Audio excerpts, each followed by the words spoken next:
Hey, what's up everybody? Will Mosby here, and in this video I'm going to show you how to make this really cool number sign for your house so you can finally ditch those peel and stick numbers. You know who you are. That way, Amazon can finally find you. Let's go. So no intro or nothing, I'm just going to jump right in here. And these numbers I found on Amazon, and I'm probably going to leave a link down in the description of where I found them. But I'm just going to lay them out, and 2731 is not my house number. It's actually our rental house number. But I just found this little piece of half-inch piece of plywood, and I laid them out in kind of the spacing that I wanted from the left, and I'm marking the right side, but also top to bottom, so vertically I laid them out how I wanted them. And then I'm making a mark, and that's going to be my cut line for exactly how wide I want the number sign to be.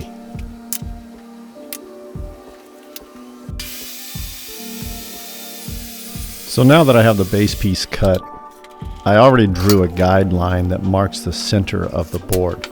But then I'm going to pencil in exactly how I want the herringbone layout to look.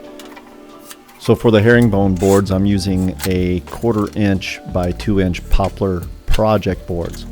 And just to make things easy, I'm laying them out using a 45-degree angle. And I don't know why I struggled with this, but this took me a couple of times to get the layout correct. I must not have had enough coffee or something. But eventually, I got it right and started cutting the little project pieces and using a little bit of wood glue, and that way we can attach it. And that's how everything was attached, was just wood glue. I didn't use any kind of brad nails whatsoever.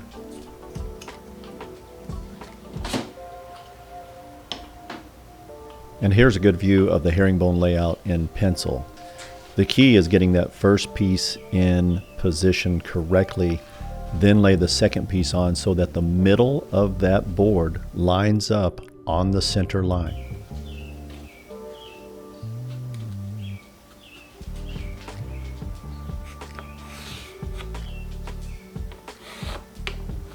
Then I'm just going to mark approximately where the board overhangs the bottom base piece. We'll trim it up later. After trimming the piece on the miter saw, it's ready to be glued down. And here's a close-up view of how the center of each board lines up on the center line.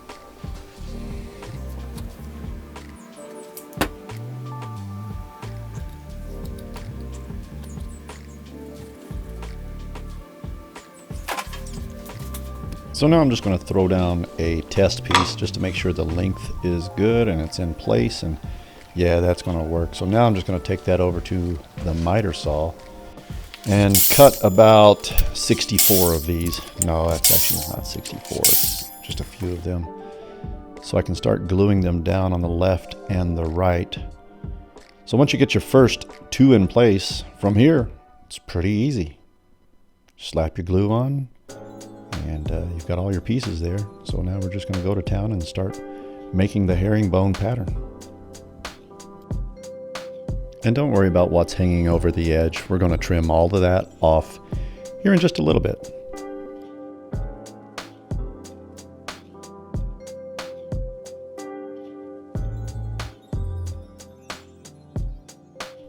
Oh yeah, something I forgot to show you was before I slap these pieces down and glue them down, I give each one of them a little bit of light sanding.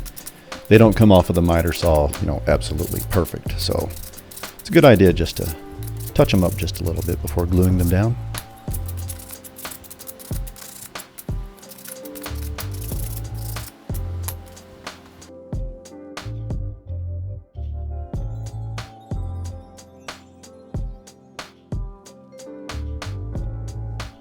One thing I advise is to do a little quick check as you're going along, just to make sure that you are square.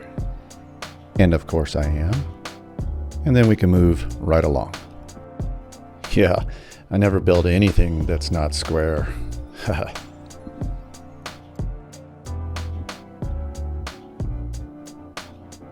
So now we're going to work on the very bottom of the piece. And this piece extends across the right side, but I went ahead and cut it exactly to the length that I needed it to be. So now the bottom of that piece lines up with the bottom of our baseboard.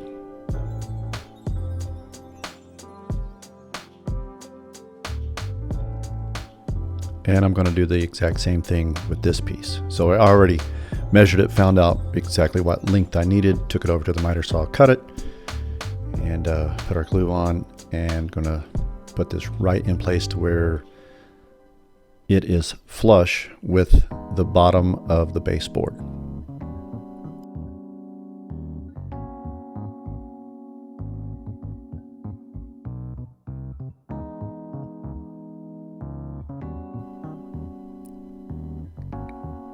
Here I'm going to show you kind of my method for just marking where that piece is in relationship to the bottom baseboard. Just kind of line it up along the side, give it a little mark, and then I'll take it over to the miter and cut it down to size. All the cuts are at 45-degree angles, so it's pretty straightforward.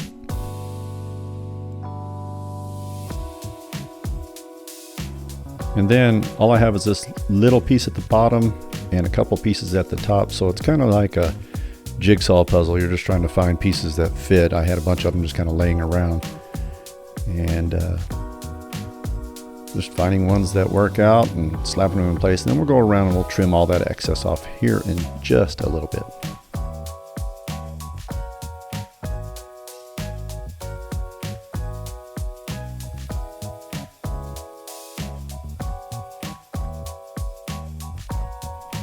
All right, so now we're going to go over to the miter saw and line the blade up with the bottom piece. So I flipped it over and I've got the bottom piece face up now, and I'm lining the blade up, making sure that I've got it where I want it.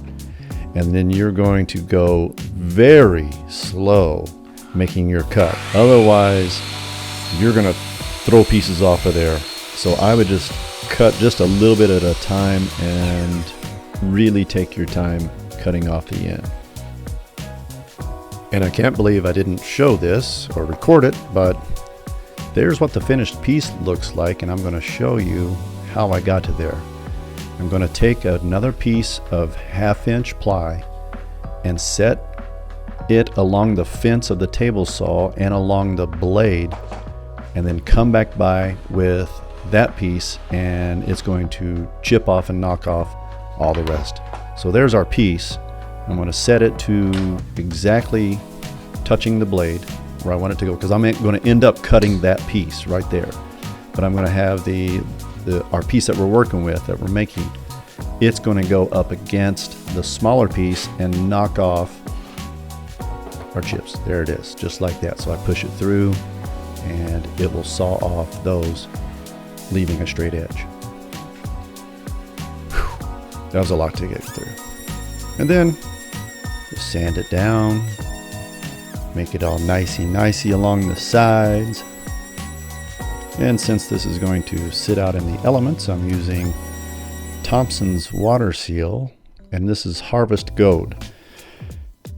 I wanted it to be really kind of light in color, not straw-y, and you can tell that since it's dried now, and I'm about to put our side trim pieces on, how the color has changed a little bit, so it darkened up. And the trim that goes around the border, the outside border, is a 1x2 spruce pine fir board that it's been primed already and I've painted it black. All right, let's pause here for just a second and talk about the trim pieces. I started with the top piece first and then worked on the right and left side pieces, and then finally did the bottom trim piece last. Now really you could do this in any order that you wanted to, but that's just the order that I put things in. And all cuts are 45-degree angles on the miter saw. That was the piece I just cut, was the right side, and now I'm just testing that bottom piece to see how close I am, and I'm off by just a little bit. So now we're going to put the left side on, mark it, go over to the miter saw, cut that angle, if I can figure it out. Yes, no, that's not the way I want to go. Which way now? How the hell do you do this? Yes, that way. And after we make all our cuts, we can come back and dry fit all the pieces, and now we're ready to go. All right, so now comes the task of putting the numbers on. So I've already marked the board where each number will actually sit. And I've marked also where the center line is. And all the numbers have thread spots. And so I took masking tape and laid it on there and taped it up, and then put the masking tape on paper, because what we needed to be able to do then is flip it over, line it up, and mark my 3 holes for this number 2. And I've got it marked on here, and that's the method that we're going to use for each of the numbers. Now we're just going to drill through those 3 spots, and hopefully my method works out. Let's find out.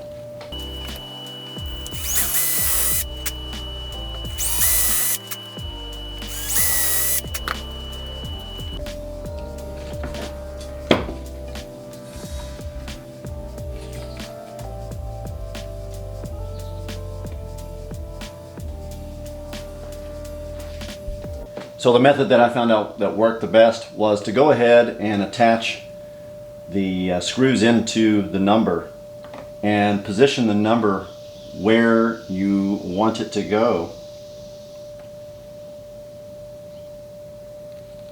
Pretty centered, yep. And then just come back and mark the spots with a pencil. And now we're going to drill it out. So if I failed to mention this, the screws that attach to the numbers, you're wanting to make the holes larger than that screw so it can just slide through, because on the back side there's going to be a nut that will thread onto that screw. So you're actually not, screwing the number in. That wouldn't work. So right here you can see there's the little nuts that go over the threads, and we're just kind of tightening them down with needle nose pliers. But wait, I have a third method, and probably best method, to apply the numbers. Well, sometimes the process teaches you things, and by the 4th number, I finally figured out the process. The little screws that come with the numbers, little did I know, I don't know if you can see it, try to bring it in close here, it's got a pointy end. I don't know if you can see that. Yeah, anyway, it's got a... Yeah, you can't see it. Anyway, it's got a pointy end on it. And so if I didn't think it could screw in the other way, but sure enough, you can actually screw that in. There's no directions with these numbers. Of course not. You got to figure this crap out on your own.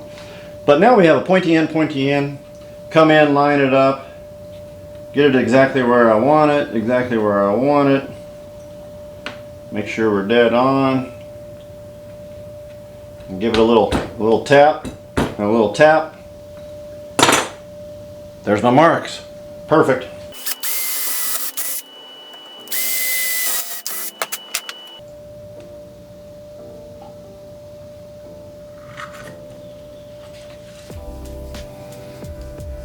Voila!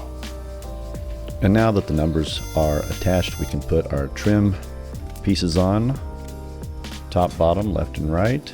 And these things have just been handled so many times, the black has just become looking filthy even after I've wiped it down. So I'm going to come back later and just do some touch up with the black paint that I used. And that's going to make it look a lot better. And I'm just using a 1.5 inch brad nail. And I'll go back and I'll fill all the brad nail hole punches as well with some caulk and sand that down. And here's a good view of all the holes and seams caulked, and now just sanding it down. Then just go over the trim one more time with a coat of black paint and you are done. And here's what the finished product looks like on the actual house. Doesn't that look amazing? I really like how this turned out. So simple to do, big impact on the actual numbers on the house, and you can actually see it from the road. And here's a picture of our Airbnb rental house with the front porch and the shutters all tied in with the sign, all the same color.